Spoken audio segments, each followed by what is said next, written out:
పూర్తి భారతదేశాన్ని ఎప్పుడూ ఆక్రమించుకోలేదు అండ్ ఎప్పుడు రూల్ చేయలేదు. కానీ మొఘల్స్ భారతదేశాన్ని రూల్ చేశారని చెప్పేసి మన పుస్తకాలలో ఆ విధంగా రాసింది. అది రాస్తే పర్వాలేదండి. మొఘల్స్ వచ్చిన తర్వాతే మన దేశానికి అసలు ఆర్కిటెక్చర్ అంటే ఏంటో తెలిసింది. అసలు డెవలప్మెంట్ అనేది మొఘల్స్ అప్పుడే తెలిసింది.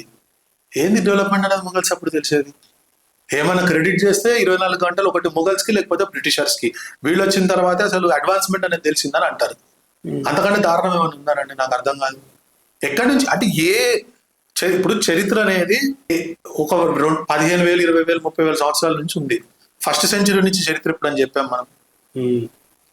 పల్లవుల గురించి చెప్పామా, చోళుల గురించి చెప్పామా, చాళుక్యుల గురించి చెప్పామా, అహోం డైనాసిటీ గురించి చెప్పామా? అసలు నార్త్ ఈస్ట్ అసలు మన దేశానికి సంబంధం లేదని వీళ్ళు బిహేవ్ చేస్తారు. ఎందుకు అంటే ముఘల్స్ ని ఆ లాంగ్వేజ్ వాడు ఉపయోగించింది అహోం డైనాసిటీ. లచిత్ బర్బుఖాన్ అనే అతను ఉపయోగించాడు ముఘల్స్ తోటి.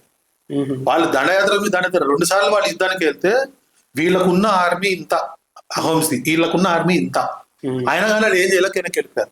అహోం అనే కింగ్డమ్ ని బ్రిటిషర్స్ వచ్చిన తర్వాతనే వాళ్ళు ఆక్రమించుకోగలిగారు. కానీ అంతవరకు అసలు ముఘల్స్ వెళ్ళనే లేదండి. దాని గురించి మనం చెప్పమే. కరెక్ట్.